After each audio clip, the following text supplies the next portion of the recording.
The Word of God is alive and powerful, sharper than any two-edged sword, piercing even to the dividing asunder of the soul and the spirit and of the joints and the marrow, and is a critic of the thoughts and intents of the heart.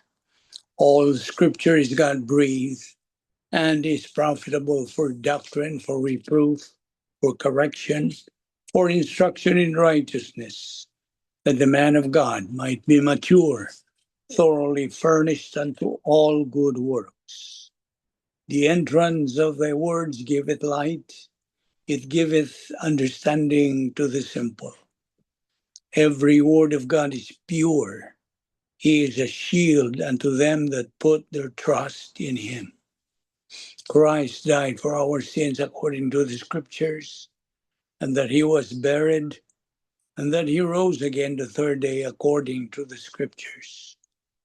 That whosoever believeth in him should not perish, but have eternal life.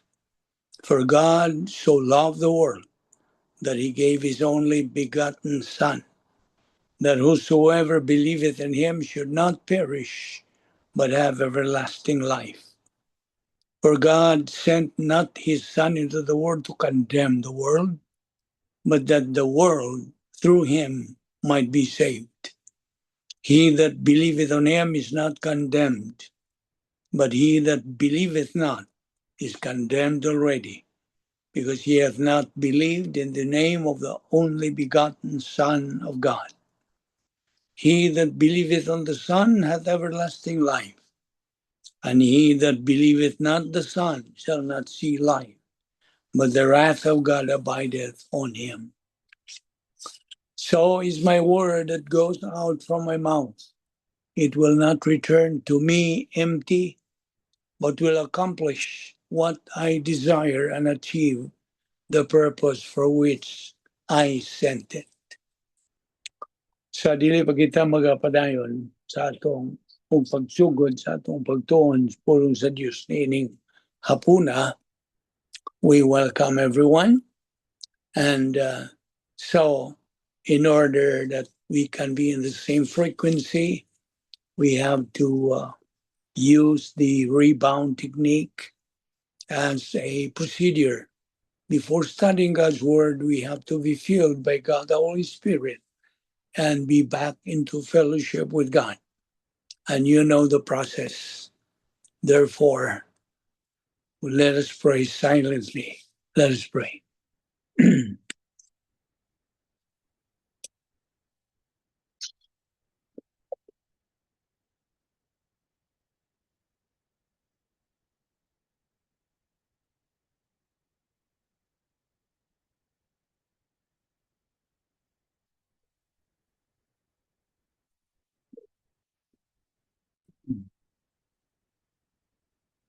Let us pray.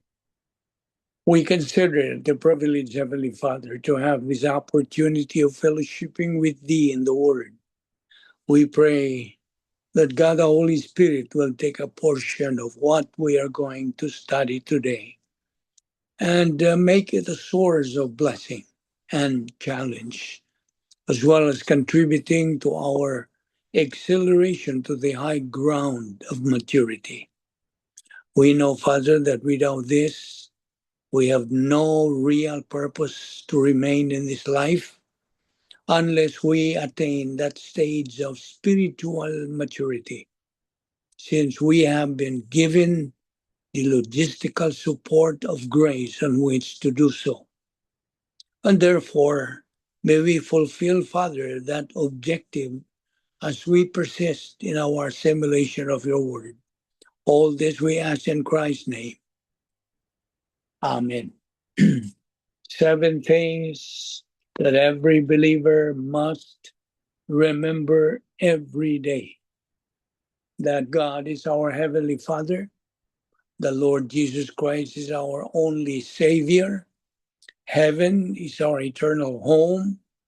The Word of God, the Bible, is our guide in our Christian life. Every believer in Christ is our family. The good news of salvation, the gospel, is our message. and our destiny is maximum glorification of God. We have been saved by grace alone, through faith alone, in Christ alone, through the scriptures alone, for the glory of God alone. And there are also additional 7 things that reminds us every day God is always with me. God is a good plan for my life. God will make a way for me. God brings me comfort. God holds me up. God carries what I cannot, and God will never leave me. And also, we should remember the benefits and advantages and privileges that we believers do possess at the point of salvation. We were imputed eternal life. We were imputed God's perfect righteousness, and also the Lord Jesus Christ's perfect righteousness, making it a double portion. Hence, we are declared righteous. We were baptized by God the Holy Spirit, putting us in union with Christ forever. We are now called the believers in Christ. We are called evangelical, biblical, doctrinal Christians. And our names can now be found written in the Lamb's book of eternal life, never to be blotted out. We are now citizens of heaven. Heaven is our eternal home. Hebrews 12:22. God is now our Heavenly Father. We became children of God, John 1:12.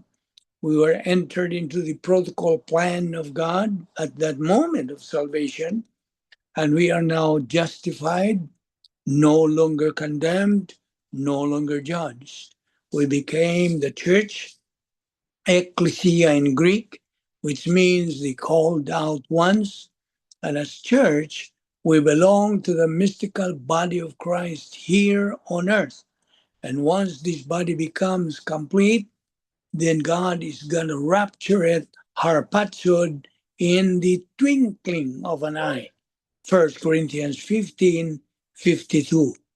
And besides, we became recipients of 39 irrevocable absolutes.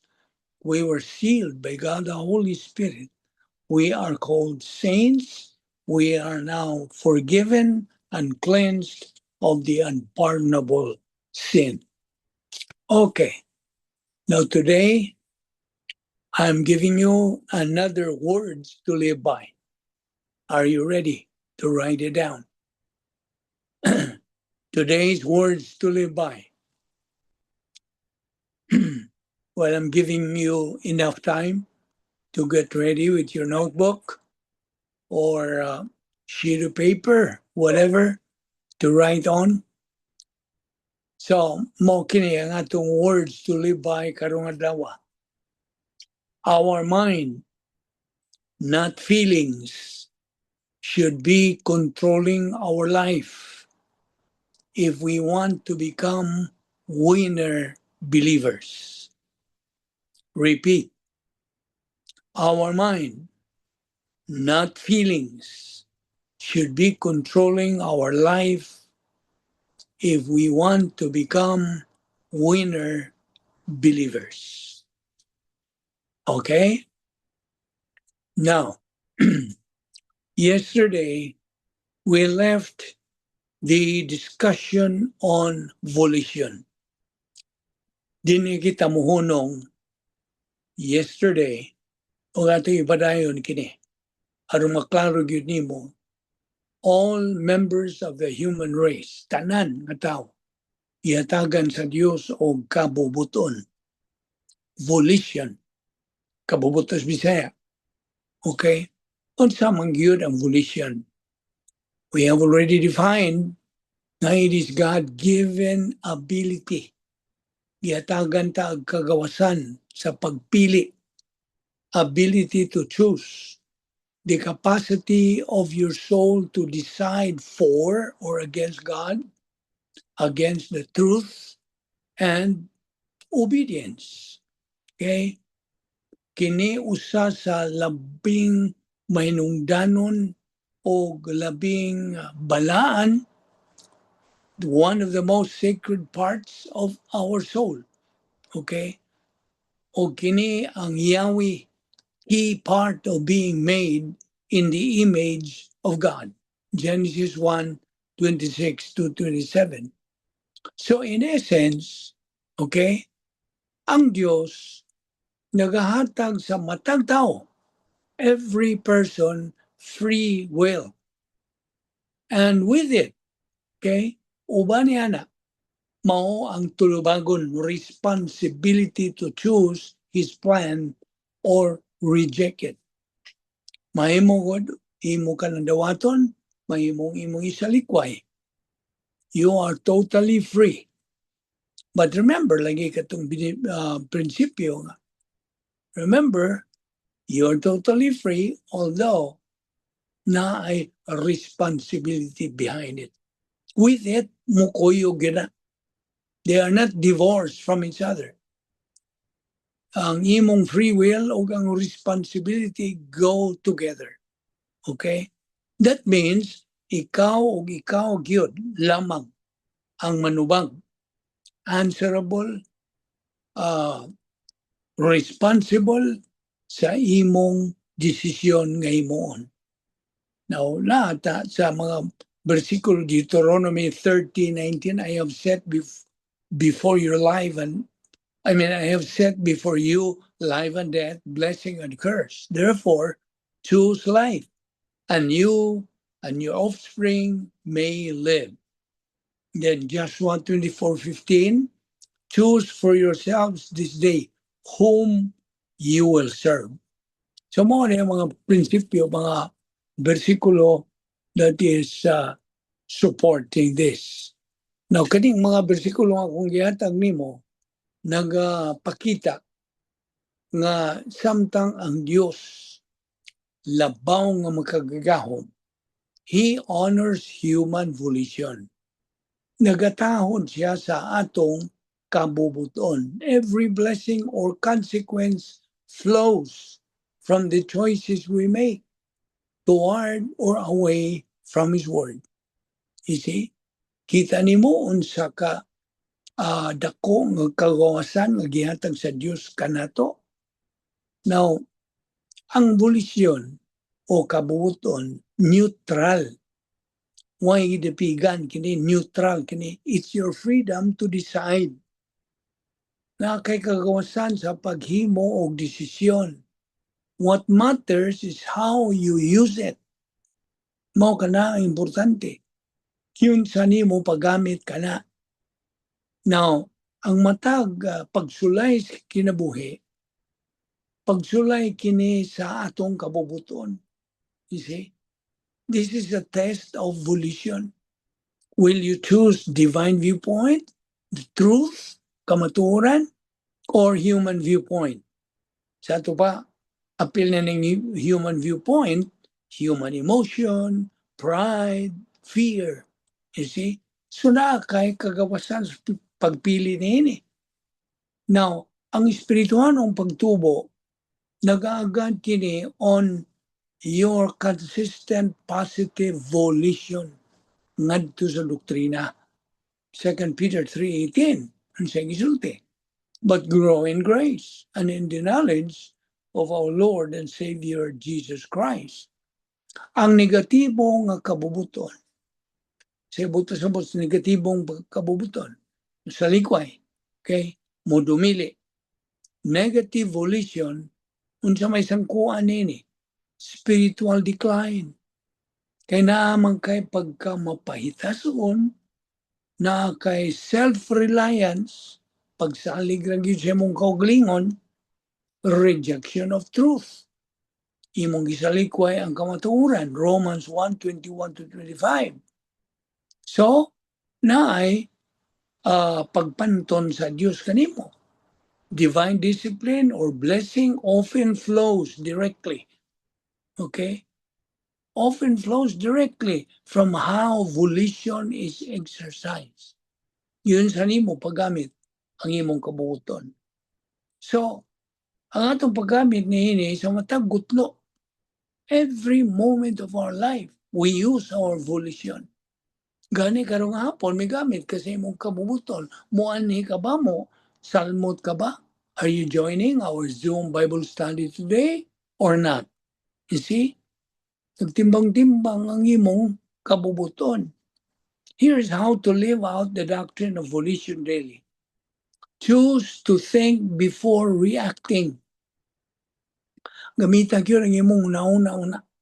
Sa di pa ka mo react. Is my next decision aligned with God's word or my emotions? Mo na ipangutana. Nga angay ato ipangutana sa itong kaugalingon. Choose faith over fear. Pilia ang pagtuo kaysa imong pagkahadlok. When uncertainty comes, na iway pagkasiguro, decide to trust God's promises. 2 Corinthians 5:7. Pilia ang grasya ngadto sa uban. Choose grace toward others. Sa diha nga ikaw murag kanang naiubos, ibutang ta, gamita ka na imong kabubuton to forgive rather than retaliate. Mo react. Ephesians 4:32. Pilia ang imong pagkamapaubsanon and teachability. Of course, people who are arrogant are not teachable. Dili na sila matudluan. Kung ikaw arrogante, may pagkamapahita so hindi ka matudluan. Kaya nga naman, kay dili sila makaangkon nga naay mulabaw pa nila. You see? Dili sa buot malabuan. So, pagka-arrogante, kung makadungog na siya ining mga pulong sa Diyos natong isgutan, dili siya mudawat. You see? He thinks that he knows much better than the one teaching. You see? Choose consistency. Daily positive decisions toward learning and applying doctrine. Kay kini mao'y magatukod sa pagkalig-on, stability in your soul. You see?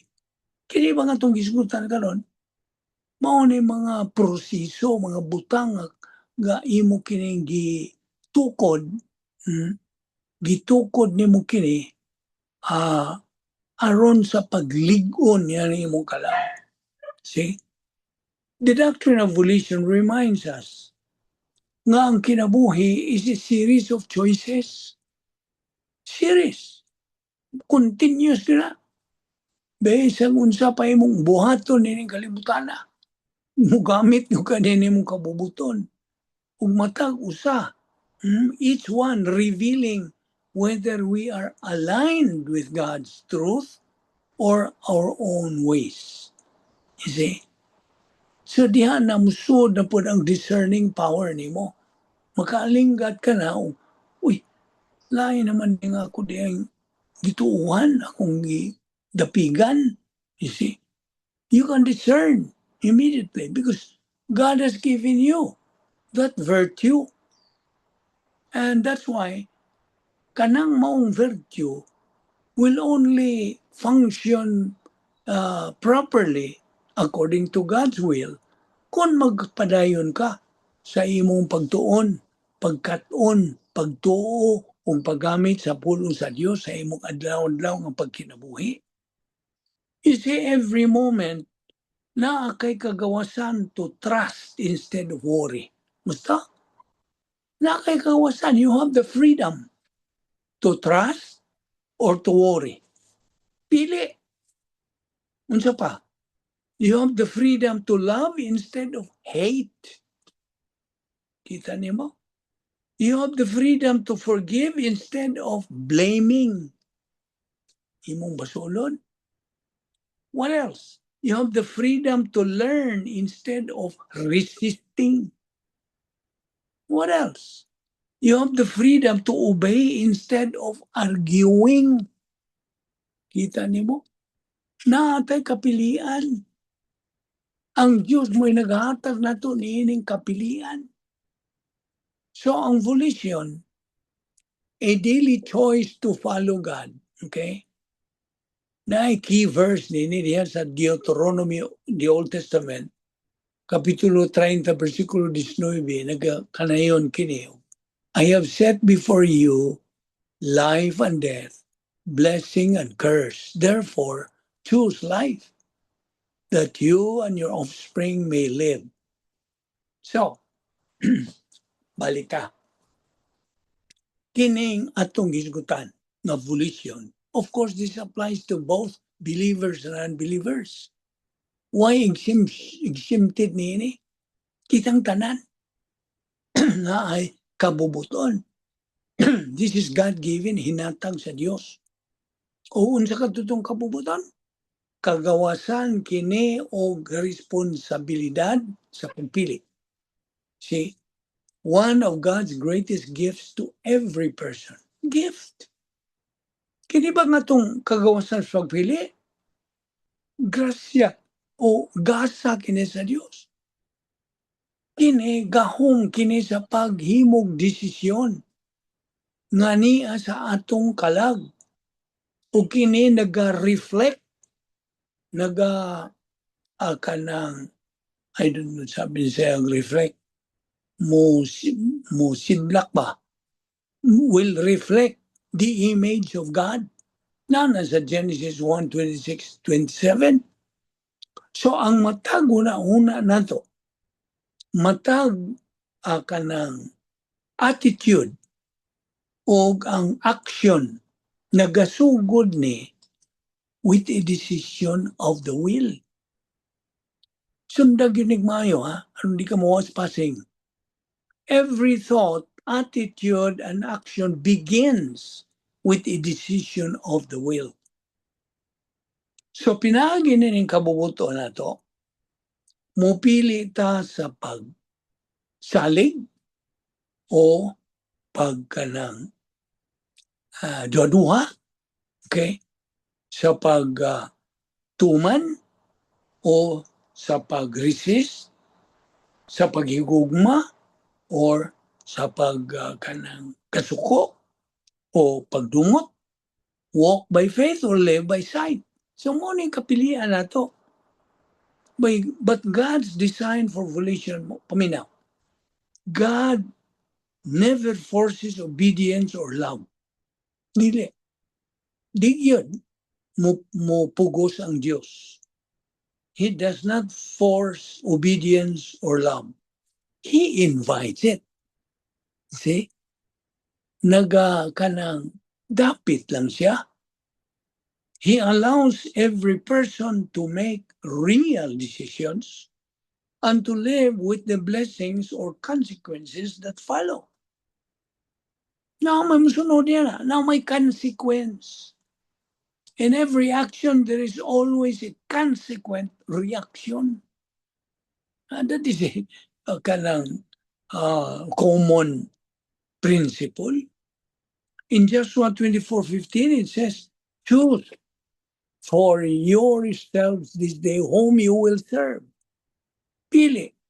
Kinsa may buot ni mong alagaran. Galatians 6:7, whatever a man sows, that he will also reap. Unsay imong ipugas, mao po'y imong anihon. You see? Revelation 3:20, behold, I stand at the door and knock. Kining mga bersikulo ang yatag nimo, nagapahinumdum ka nato nga ang kabubuton sagrado. It is sacred. Ang Diyos nagarespeto, nagatahod sa atong pagpili. Okay? God respects our choices, but He also holds us accountable for them. Kita ra ang manuwag sa tanan atong himuong desisyon. Okay. So, I hope na kapupo ka og leksyon may tungod sa kabubuto na to. Okay? every moment of every day. Kini nga itong kabubuton nagaliho. Hinatag kini sa Dios, grasya kini, gasa kini, nga ipagamit sa Dios kanato. You see? But the most foolish thing for an individual is not to use his volition. You see? Gihatag ka ng volition aron ipagamit. You see? Mao po din atong prinsipyo din sa pagtuon sa pulong sa Dios. Gihatagan ta sa Dios sa iyang pulong, sa iyang kamatuoran aron atong dawaton o atong gapiton. You see? So ang pangutana, unsa may imong gamiton kung wa kay nahibawan? Wala. Sa imong Kristiyanon, okay, mo andun ta kanimo nga fellow believer. If you have not been exposed to studying God's Word, you don't have the desire and the willingness and the interest and the love to study, assimilate God's Word, the divine viewpoint, unsa man klase sa imong kinabuhi. Human viewpoint lifestyle. You see? Mo nang ikaw nga padayon sa pagtuon sa pulong sa Dios, exposed to this kind of Bible study, kini nga itong pagtuon, you develop your lifestyle into divine viewpoint. You see? Manguna-una na ni kini sa Dios. Ug imo na kanang unsa, gidawat ug anaa na diha, mutuhop na diha sa imong kalag. That's why God exhorts and mandates every believer to take in His Word and then have it metabolized by God the Holy Spirit, because dili man kita mo metabolize. It's God the Holy Spirit. Ako ning gigamit ang binisayang metabolize nga paggaling. Ang Espiritu Santo mo imo galing sa atong gitun-an nga pulong sa Dios. Iyang galingon kini sa diha nga ikaw mutuo sa imong gitun-an.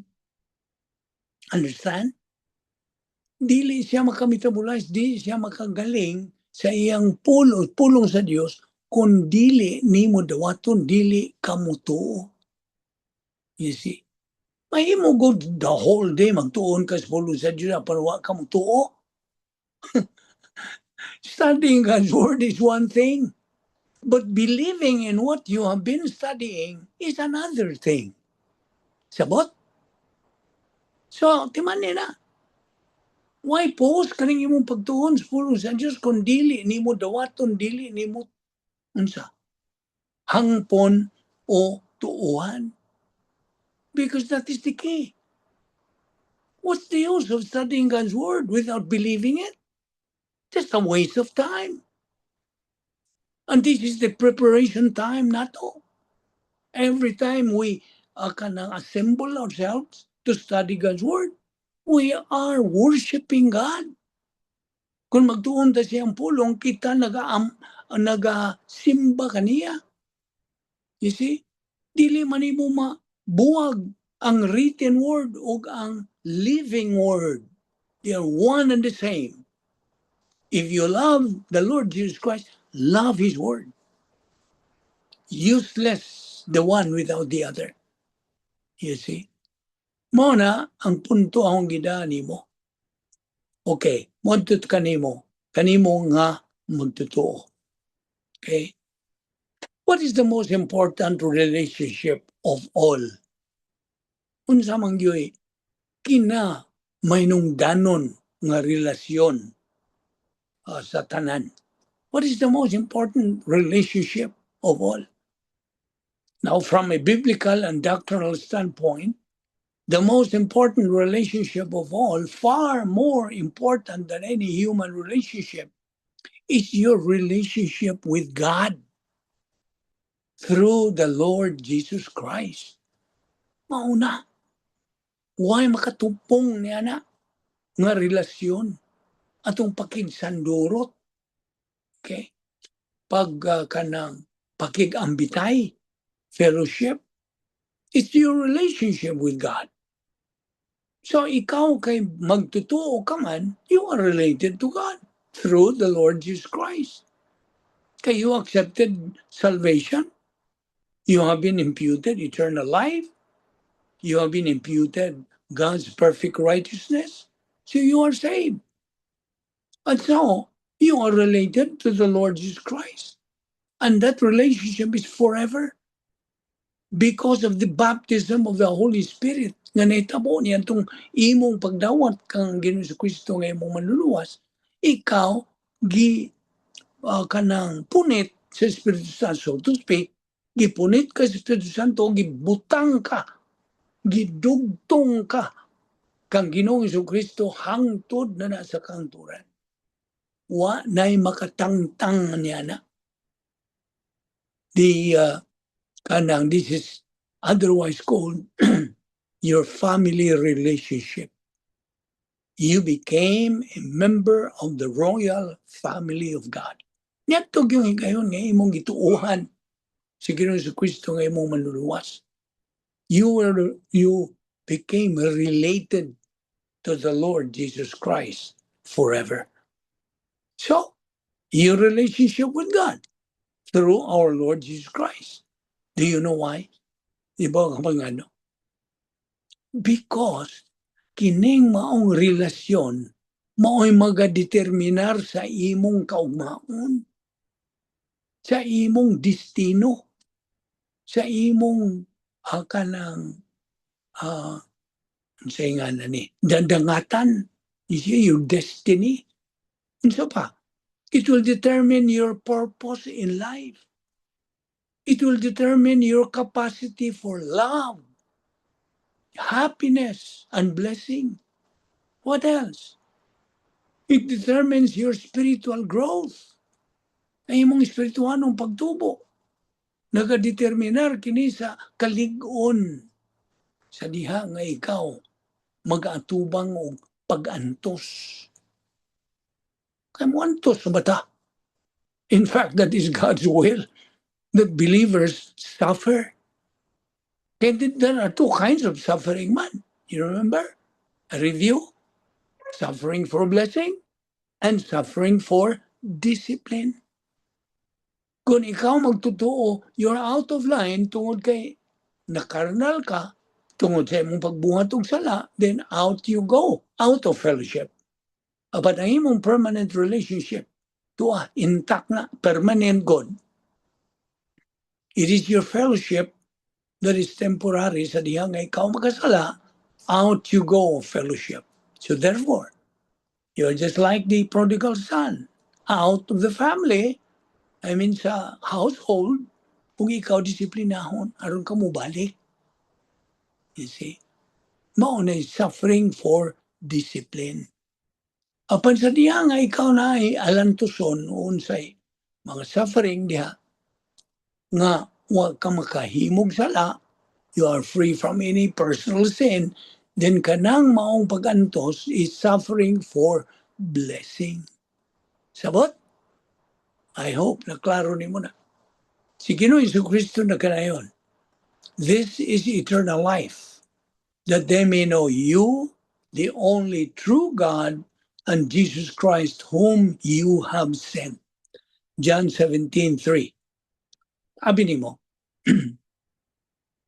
ang divine viewpoint, unsa ning divine viewpoint?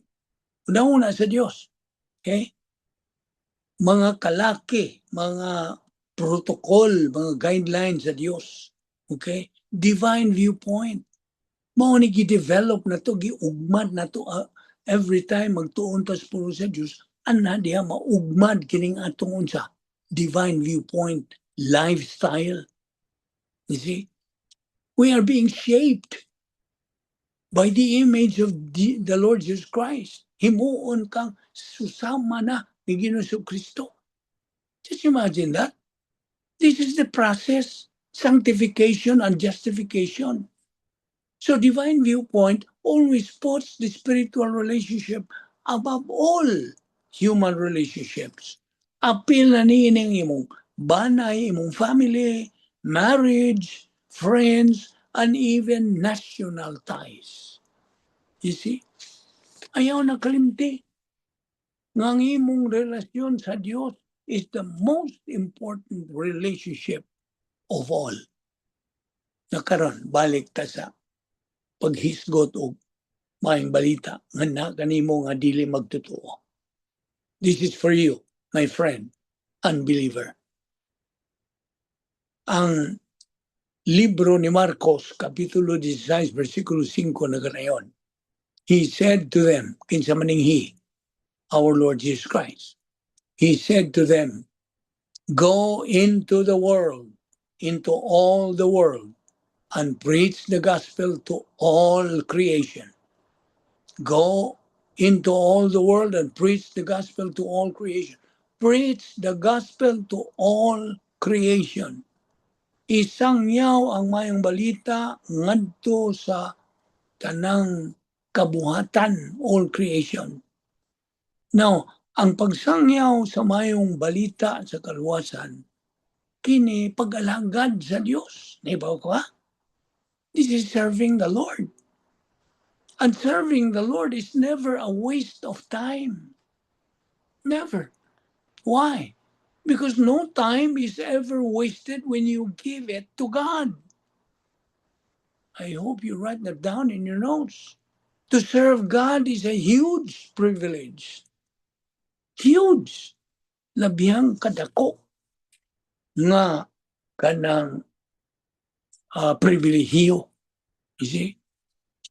Now, kanimo dili magtotoo. O pag yun silsil yun nimo, pa ka maka kanang absorb the real meaning sa imong kahimtang karon nga dili magtotoo. Kay dili ka man magtotoo, wala yung kay kanang ingnon ta koneksyon sa Dios. Wala. Wa kay ingnon ta pagkadugtong. God has nothing to do with you, just as you have nothing to do with God. Kaya nga naman, dili man ka magtotoo. You're out of the plan of God. You see? And so, makita ni mo ba, ang gisulti sa John 3:36, he who believes in the Son has life. He who does not believe in the Son does not have life. Way kinabuhi. But the wrath of God abides on him, ang kasuko sa Dios, kapungot sa Dios, magapabilin diha kaniya, nga dili magtotoo. O ibaw kag unsa ilang destino, ang ilang kaugmaon, pastilan sa pagkangilngig, pagkangilad o kanang ingnon ta horrible. Okay? Now, naay mga tao mga tana. People often ask, why would a loving God send people to hell? Tingali nakatangbo kang mga tao nga mutana na. Okay? Makaako ba ang mahigugmaon nga Dios sa pagtambog sa mga tao dito sa impyerno? Makaako ba siya? While ignoring his repeated warnings about sin and his call to repentance. Tanawa. Mo nang sige, unsa, sangyaw. Gisangyaw ang mayong balita sa kaluwasan. Mayong balita. Aron ikaw mahiling kawas sa pag-adto sa impyerno. You see? Ang pulong sa Diyos na kanayon, God is patient. Pasensyoso ang Diyos. Not willing that any should perish, but that all should come to repentance. Dili siya buot, ganay mo ito sa impyerno. Yet many still reject Him. Kadaghang mga tao karong panahon na. What kind of age is this? Ano yan ta karon? Gawas nga age of grace, unsa? Age of apostasy. And you know what I mean by apostasy? It comes from the Greek word apostasia, meaning people are departing from the truth. No truth. Majority are no truth. Atong ibalik ang kaniyadtong panahon ni Noah. Sigig sangyaw nuwa, 120 years. Sigig sangyaw na pagaw na siya. Sumangyaw dito. Believe in the Lord Jesus Christ and thou shalt. Wag yun, mga tao. Lingo-lingo nga, tuo ka man. They reject the gospel. See? Kabumuton sa Diyos nga, why mo adto sa impyerno? Dili niya kabumuton nga na mo adto sa impyerno, oy. Dili. Ayaw na kalimuti ka ng bersikulo. 2 Peter 3:9. Isuwat na. Markahin na. Highlightin na. 2 Peter 3:9. Akong balikon.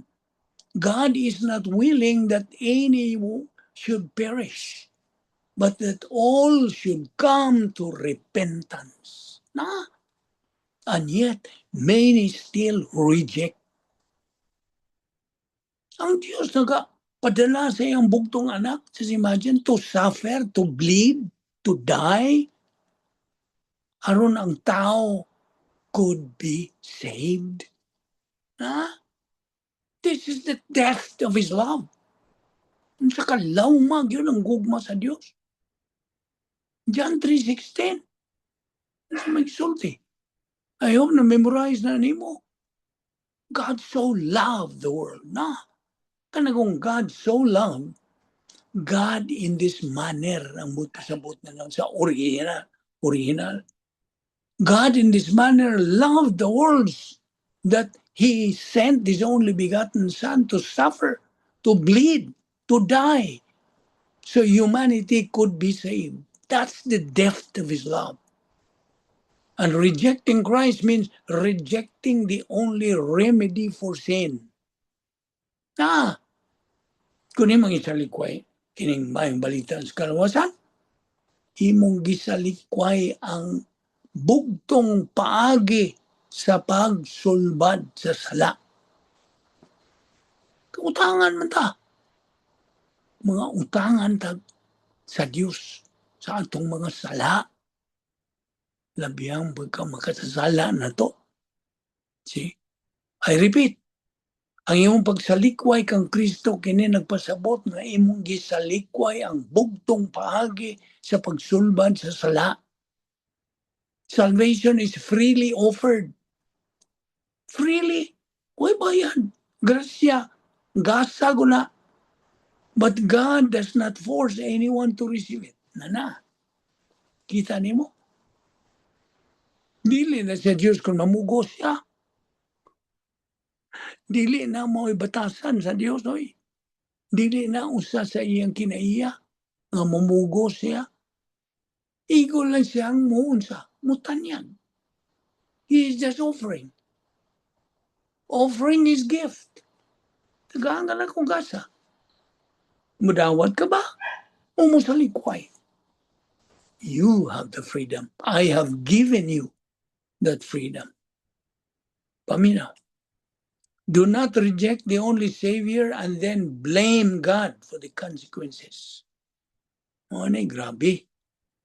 Imo gisalikway niya, imo pag yun nung gibasol. Sa unsay resulta.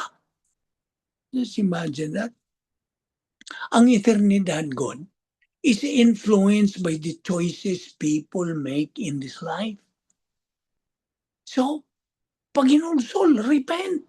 Mo ka na ambot sa Diyos. Believe the gospel. And follow the Lord Jesus Christ while there is still time. Mo bitaw gipadungkong ka karon kay this must be, maybe this is the last time nga you will hear. You see? Karon gihatagan ko tanan yung mga chances, tanan nga mga kanang kahigayunan nga ikaw mo dawat unta, nga maluwas unta. So Romans 5:8. So diya Ezekiel usab sa Old Testament 33:11. Say unto them as I lived, saith the Lord God, I have no pleasure in the death of the wicked, but that the wicked turn from his way and live. Turn ye from your evil ways, for why will ye die, O house of Israel? Ayaw nagkalimti ka ng 2 Peter 3:9. Segundo Pedro 3:9. Ang Dios dili buot nga naay malaglag. Okay? Kundili buot siya nga ang tanan unta maghinulsol. God is not willing that any should perish, but that all should come to repentance. Madili man tanan mo repent. Nga naman, kabubuton. Kita nimo? May kabubuton ng tao. Mao na kasagaran karong panahon na ang kabubuton sa tao mo yung di ko. You see? Luke 13:3, I tell you nay, but except ye repent, ye shall all likewise perish. Kamong tanan, mga laglag, kadtong mudumili, kadtong musalikway. Naatay na kong utang, uy. Utang sa sala. You see? Sin is still sin. Hell is still hot. The Bible is still true. The Lord Jesus Christ is still the only way to heaven. The only way. Believe on the Lord Jesus Christ and thou shalt be saved. Acts 16:31. Maunay gospel. Okay? Now, unless you believe that Jesus Christ is who he claims he is, your Lord and Savior, you will die in your sins. Gospel nga po na. Mayong balita ka na. So, you are either saved or lost. Okay? We know. Either you are saved or lost. Either you are clean or unclean. Either you are forgiven or unforgiven. Either you are sanctified or unsanctified. Either you are justified or unjustified. Either you are righteous or unrighteous. Either you are holy or unholy. Either you are a child of God or child of the devil. You cannot have both ways. Dili ni mo na imo maangko ni mo na kanang duha. Usara gyud ang mahimo. You see? Now, have you not wondered why people are doing who are in hell? Have you not wondered what people are doing who are in hell? Unsay ilang gibuhat dito? Our Lord Jesus Christ does not describe every activity that takes place there. Wow.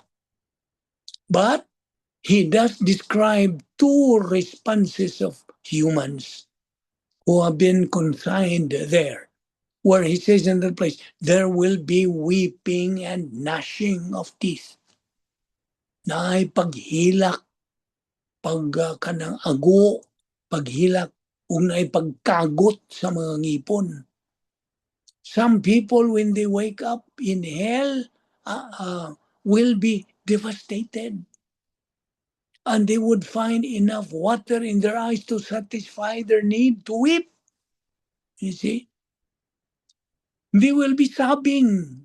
Oh no, not here. Oh God, please have mercy upon me. Sige lang ako. Nga naman. See? Be the greatest disappointments they could possibly experience to wake up in hell. But then the other group will be there. There won't be weeping a bit. They will be gnashing their teeth, which is a biblical metaphor for human fury.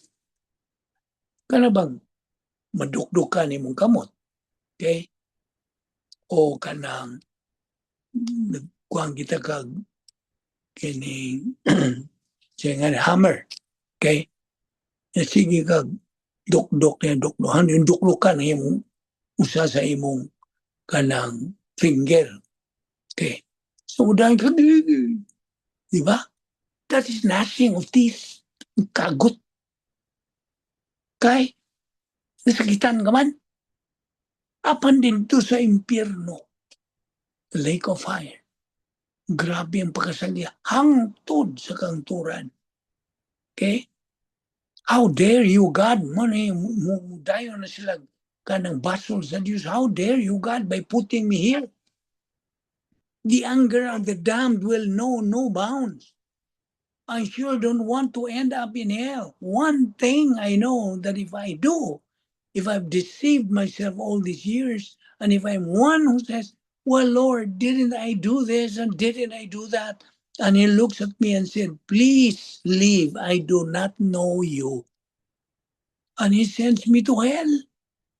No, one thing I can promise you, that I'll be a weeper, not a gnasher. Because if I know anything about theology, I know that if he sent me to hell tonight, I could make no just complaint against him. I've been guilty of treason every time I have sinned. I have asserted my will over the will of my Creator. I have declared that I am sovereign, not the Lord God. Kini mga butanga, kinahanglan ginunta, nasilsil na gina sa imong alimpatakan. Now, naghanra ba sa atong mga igsoon, dili ka igsoon, dili man mahimong igsoon o dili ka magtutuo. Dili mahimo. We are not brothers and sisters. If you are an unbeliever, you are just a friend. Now, Roman Catholics, although not all, there are so many Roman Catholics who are saved, see? But many Roman Catholics are liars. Many. Do you want to know why? Because they posted an image saying an angel bowed before Mary. Zero proof in the Bible that an angel bowed before Mary and that made her not human. If Mary was just a normal woman, why did the angel bow before her? Elizabeth called her mother of my Lord, and all generations call her blessed. You see? Okay. Now, karon balik tani mo, fellow believer. Balik tani mo. Ako ang gisuon. Kay believer ka man. Ngano man nga kinahanglan man magtuon tas pulo sa Dios. Ngano man. What's the main purpose of our studying God's Word? The answer?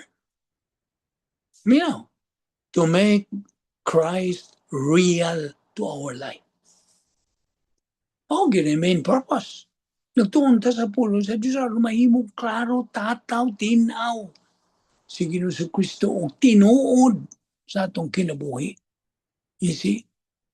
To know God, who and what He is. To love God. To serve God. To please God. To know God's plan for our life. To be able to live with God here on earth and to live with Him in heaven forever. Muna, ang kanang katuyuan nga nung magtuon tas pulo sa Dios. But while on earth, phase 2 life of His plan for us, we need to prioritize God's Word. Hangtod nga kita maokupado na kang Ginoong Kristo. Okupado. Bisag asa ka na mulakaw mo adto, si Ginoong Kristo mo ay number 1 sa imong kinabuhi. 2 Peter 3:18 kinahanglan patubuon kini atong kalag. Unsaon? Kini atong gibuhat pagtuon, pagtuo, unsa? Paggamit sa pulo sa Dios sa atong kinabuhi. Mao kana ang paagi nga maokupado ta kang Ginoong Kristo. However, as we keep on accumulating Bible truths, ug pagtubo niini sa grasya ug kahibalo kang Ginoong Jesucristo, we will go through some testings. Testingan ba ang atong pagtuo? How our faith or testingan ang atong pagtuo sa pulong sa Dios is going to be put to a test. We are to continue padayon to assimilate Bible doctrine and be persistent and consistent in our spiritual momentum until hangtod makabot na ginato ang maximum goal as believers, which is spiritual maturity, otherwise called capacity stage, capacity for love, for blessings, overall capacity for life. Na natin katakot sa pagkinabuhi. You see? In other words, whether in prosperity or kanang catastrophe, kaya nato nganuman tungod sa kusog ug kalig-on nga gihatag sa Dios sa atong kinabuhi. Dili kita ang paligon, ang Dios. Gumikan sa atong pagkamainiton, pagkamahigugmaon o pagkamapadinayonon sa pagtuon sa pulong sa Dios. In fact, that's the very stage that as a believer you are branded and called as invisible hero. Invisible hero ka na. You're even described as a believer who is now as good as God is good. Although I didn't say you are as good as God, no. Dili man na mahimo, imposible man na. You are as good as God is good. By saying you are as good as God is good, it just means your spiritual life at this stage have been shaped, giumul, in the image of Christ, which basically is the end goal of Christian spiritual growth.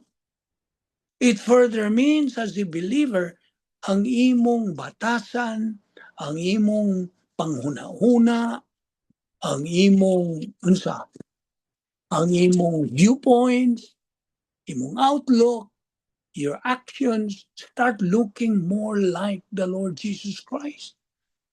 Romans 8:29 says, "For those God foreknew, He also predestined to be conformed to the image of His Son." Paminaw. Si Ginoong Jesucristo went through all sufferings in His passion and was able to be victorious against death. That was His strategic victory. Ano ito strategic victory ni Ginoong Jesucristo? Hinumdumi, fellow believer, all the divine assets had been made possible and available to you now. Gipili ni Ginoong Jesucristo. Sawa pa siya mo yung tetelestay. Siya buto sa mo. It is finished. Humana. Sa may naman. Ang iyang misyon sa pagluwas sa tao. Sa pagpusgay sa kamatayon. You see? By defeating death and sin. Ang sala. Mao to ang strategic victory ni Ginoong Jesucristo. Ug dayon iyang gibilin kining maong kanang iyang strategic victory ang iyang naangkon, iyang gibilin ang tanan nga mga ekipo, ang tanan nga mga kasangkapan aron ikaw mahimo usab nga victorious. Kasabot ka ba? She said the divine assets have been made possible and available to you now. But it's a matter of choice. Balik ko na ako. Kapubuton na po. Your volition is at stake. Ang imong kabubuton, gyapon giagad. You see? Now, so kung ikaw, wa magatuman sa mando sa Dios, pagtuon, pagtuo, pagkaton, paggamit sa pulong sa Dios sa imong kinabuhi. Operation is LBA. Mo man na itong slogan sa atong ministry. Kung wa ka ni ana, dili gyud mahimong tinuod si Kristo sa imong kinabuhi. Di gyud. You see? Even though you are a believer. Sad to say that. Dili gyud. Ang imong kinabuhi, sa marag yun, sa imong pagkinabuhin sa mga dili magtotoo. Dili yun, indistinguishable ang imong kinabuhi sa mga di magtotoo. Parihara ang imong pagkinabuhi sa mga dili magtotoo. Kaya nga naman, of course, mahagbong na ganin mga idols ng imong gisimba. You see? You are a carnal, reversionistic believer. Out of line ka na. So, out of the protocol plan of God, although you are saved, why question sa imong pagaluwas? Luwas ka na. Ang kaluwasan hangtod sa kangturan na, di na matangtang. Apan ang imong pagkinabuhi din sa kalibutan, maunay isyo. Yun sa man imong pagkinabuhi. Kini nga itong pagkinabuhi karon is unsa panahon sa atong pagpangandam, preparation time. Unsa may imong giandam? So, sa diyang nga kuwaon na tasa atong Ginoong Jesucristo during the rapture, kay mada nga pulong niya. Unang mga tubang tayo will be judged at tubang tayo sa maghuhukom. Tanaw niyang labay, pulong sa Diyos niya sa imong alimpatakan, sa imong kalag, si Roman. You see? Muna, you are a believer but a loser. One. So, idols ra imong pagadakan, kahilayan ining kalibutan na. All of this. See, the details of life, mo imong priority. Kung mahitungod ang mga idols represent demons, not God. Sa 1 Corinthians 10:19-20, what am I saying then? That an idol is anything, or what is offered to idols is anything? Rather, that the things which the Gentiles sacrifice, they sacrifice to demons and not to God. And I do not want you to have fellowship with demons. Si Pablo made it clear.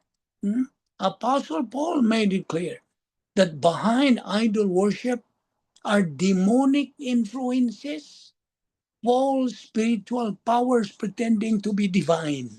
Namona, relihiyon. Musud ka ng relihiyon niya na. Man kay kamaturan. You see? Kung may kamaturan diya sa imong alimbatakan, namona. So, yupon ka lang sa mga paaging satanas.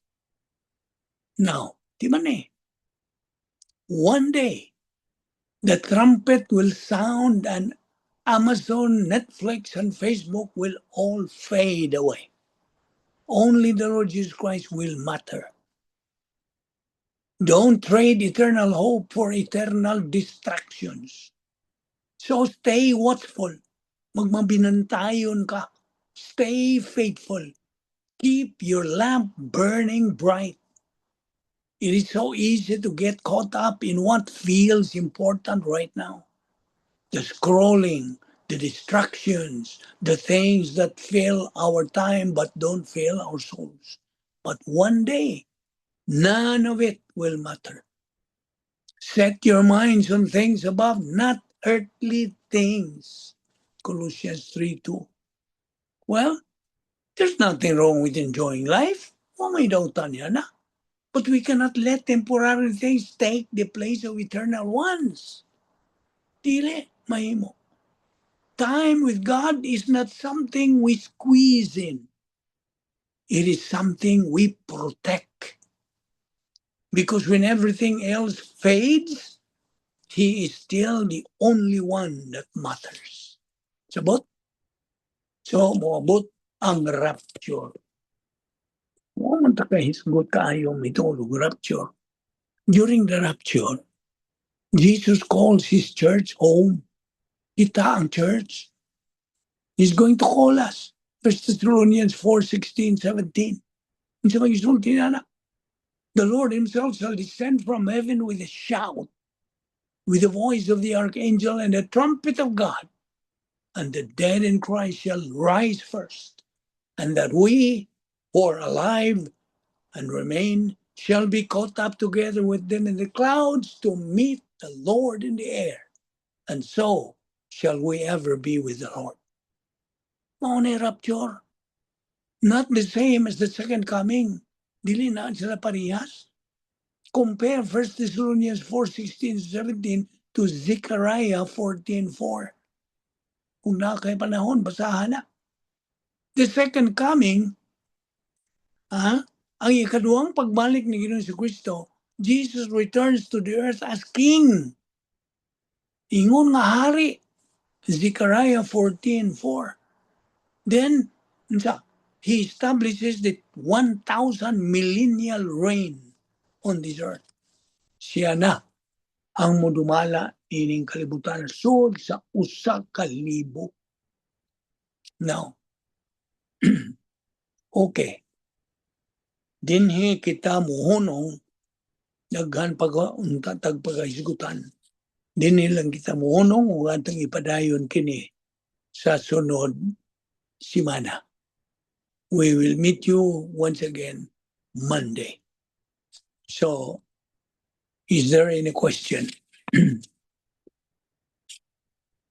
Any question? One question? If there is no question, let us bow our heads and let us pray our closing prayer. We thank you, Heavenly Father, for the grace opportunity of fellowshipping in your word today and learning especially the doctrines that we just took up. May God, the Holy Spirit, motivate and challenge us to continue feeding our soul with your word until we reach the stage of capacity for life, which is the pleroma stage, thus become winners in the present life and in the life hereafter. Alam po akong ining nagapadayon sa pagkamainiton or boiling hot their attitude towards your word. The members of our group of the Zoom Bible study, wherever they are, I pray, O Lord, bless them, guide them, motivate and challenge them. We know, we are aware na imo silang gamiton in the near future aron sa pagsangyaw sa imong mayong balita sa kaluwasan. Gamita sila, O Diyos, o kining ministry nga among gipasilungan, gamita kini in a mighty way. Salamat sa imong mga pulong na imong bahina sa among kalag na magapaligon sa among pagbarog, batok sa mga pagi ni Satanas dining kalibutan na ginamit ang relihiyon. Salamat o Diyos sa imong kaluwasan pinagi sa pagpadala sa imong bugtong anak pagkamatay tungod sa among mga sala. Salamat niining among Bible study. Dada kami pagbalik sa sunod simana aron kami magapadayon ining among spiritual momentum. Ining tanan among gipasalamatan sa ngalan ni Ginoong Jesucristo. Amen. Salamat, Tumbek. Thank you, Lord. Thank you. Thank you, Numbek. Salamat po. Thank you.